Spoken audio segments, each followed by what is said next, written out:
Man, I just do not have time to write a script for a YouTube video today. What am I going to do? Aha! This AI bot will do it for me. Hey, ChatGPT, write a script for a YouTube video on how to build a Blizzard sorceress. There we go. This AI bot can just do it for me. So I had a little bit of a thought. If I didn't have time to write a script, or maybe it would just be easier for me to have this bot do it for me. Now, it does write up pretty good, right? All the information is going to be accurate, right? Let's find out. Now, I'm a little bit worried here it could help me out, but is this bot going to completely put me out of business? They took our jobs! They took your jobs! They took your jam! Took your jam! Why would you come to me for a video when you could just type your questions into this AI bot and get them all answered for you? Well, let's take a look at the top here at what information here is actually going on. Is it good or is it garbage? So we're going to jump into the skills for the Blizzard Sorceress and focusing on maxing out the following skills. So these are all ones that it wants you to max out. First off, cold mastery. Maybe? Definitely minuses the cold resistance of the monsters, increasing your damage, so we'll go along with it. Number 2, we got Blizzard. That's a good choice to max out. Frozen armor? That's right, folks. This absolute effing genius wants you to max out frozen armor. I highly recommend. But we'll look at what it wants us to do with the stats now, huh? You're going to be focusing on energy and dexterity, so this is not going to be one of those max Vita builds, huh? Dexterity increases your block chance. Actually accurate. Congratulations. Now for the energy though, generally you're going to want to go max vitality unless you're doing that energy shield sorceress, which, have you ever heard of an energy shield Blizzard sorceress? Now we're jumping into the gear. Let's talk about the equipment. It specifically wants you to prioritize gear that increases your cold damage, obviously, and your mana pool. Not sure why it's doing that, but first up, Infinity Polearm. Actually, great option. The Conviction Aura will lower the resistance, increasing the amount of damage you put out. Good job, bot. This unique weapon has a chance to cast Blizzard on hit, making it a great choice for your build. Well, it came to the correct answer, but for an astronomically stupidly wrong reason. Now we're coming into Frostburn Gauntlets. Going along that theme of it really wanting you to have a ton of mana. These gloves increase your cold damage, give you a bonus to your mana regeneration. Once again, it's like 50% right. It got a semi-right answer, at least it's a good budget option, for an absolutely stupidly wrong reason once again.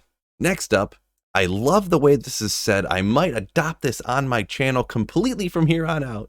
You want to wear the Shaco hat. This unique helm, it is actually a unique helm. Congratulations, it got something right here. It increases your mana, yep, making it a great choice for a spellcaster. So while this is right, it does increase your mana. That's not while it's good. It's literally almost every single thing on it except for that. It's not bad to get more mana, but it really is the least important part of the helm. As a little bit of tip at the end, you want to add some items that give you increased boost to your defense. I mean, defense could be one of the least important things in Diablo 2, but we'll play along a little bit here. Now, Storm Shield does help your survivability. And Enigma? Now, that does kind of have a lot of defense, but once again, in another situation, you kind of like everything else on it more than the defense. And at the end, it wants to say, and just let you know, happy hunting. So, am I afraid of losing my job to this AI bot? Not exactly. Should I use this script in my upcoming Blizzard Guide build video? Let me know down in the comments. Maybe this question was too hard, too difficult for it. Let's ask it something like, what is the best gear to use on a Hammerden? So far, so good. It's writing mega quick. The Hammerden is a popular paladin build in Diablo 2 based on Blessed Hammer skills, dealing massive damage. Good start so far. So now it's done with the information on the Hammerden. Funny enough, my background video is actually a Hammerden slaying down those cows. So the first thing, massively off, massive holy damage to enemies. Now, Blessed Hammers is magic damage. Holy damage? I don't know, is that something from Diablo 3? First up, you want to use the Ethereal Maces. Is that supposed to be a specific item? These unique maces have a chance to cast Holy Shock, a spell that deals holy damage to enemies and a chance to stun them. This part is spot on. Once again, that makes no sense. I don't know where it pulled that from. Is that something from Diablo Immortal? Who knows? They are not a great choice for the Hammerden, is what it should read, because it's completely fabricated. Fortitude armor. It is a very good armor in the game. Not for the Hammerden. This rune word, hey, it actually got it right that it's actually a rune word. Good job. It does give you a huge boost to life, increased resistance, physical. None of this makes any sense because it's not for the Hammerden. That's for a melee character. Hammerden's a caster, fellas. It does get another one right here, though. The Shaco hat. We are definitely making something with that on this channel for sure. I love it's called the Shaco hat. This unique helm increases your mana. Once again, it loves stating how the Shaco gives you mana. Apparently, it thinks that's the most important part of the whole thing. The Ravenfrost ring. Not a bad option. You definitely want that cannot be frozen, right? Not to mention, it's got that cold absorb. So this unique ring increases your attack rating. It does, but like I said, hammers his casters, as you well know. Adds a chance to cast Frost Nova. What? You don't say. Nope. I'm glad that this completely made up thing on the ring is a useful utility for a Hammerden. BK Wedding Band. Sure, you can throw that on there for the 1 to skills. The other stuff doesn't help, but hey, you like getting that 1 to skills, huh? The unique ring gives you a boost to your maximum life and mana. Now, I see it giving you some life, but where's this boost to mana they're talking about? As well as increased attack speed. Now, these all sound great stuff for a melee character, which we are not. Also, increased attack speed is made up again. I don't know, maybe this is just a little bit too hard once again. Let's get a little more specific and see if we can get it to actually answer something right. What are the best unique rings in Diablo 2? Enter. That one's not too hard. Everyone could give you a good answer to that. Even if it doesn't get everything right, it's got to have at least some of the right ones, right?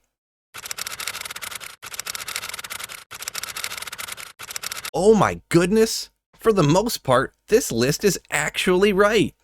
First up, it's got the Bull Cathos Wedding Band. One of the best rings, the +1 to skills. You got life, you got life leech.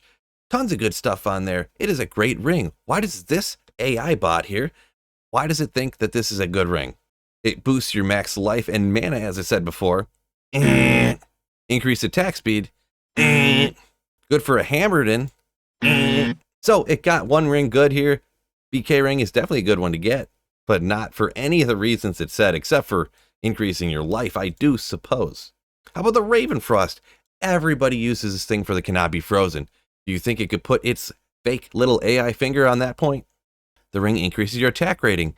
Bing! That is one reason why people use Ravenfrost, the attack rating. It has a chance to cast Frost Nova. No.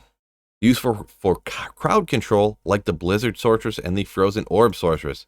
Even if that was true, if you're a cold sorceress, why do you need crowd control cold spells? That's what you're doing already, fella. Stone of Jordan. Bing, bing, bing. One of the best rings in the entire game, if not the absolute best, because of that 1 to skill, all the mana and stuff like that. So it nails it right off the bat. It increases your mana. Adds bonus to your magic find. Huh? It's a good choice for builds that rely on spells. You actually got one right, buddy. The Wisp Projector. I'm still looking for one of these on single player. All that lightning absorb. Is that the reason why it thinks this is a good ring? I doubt it. Oh, actually, the Wisp Projector gives you a chance to create a wisp.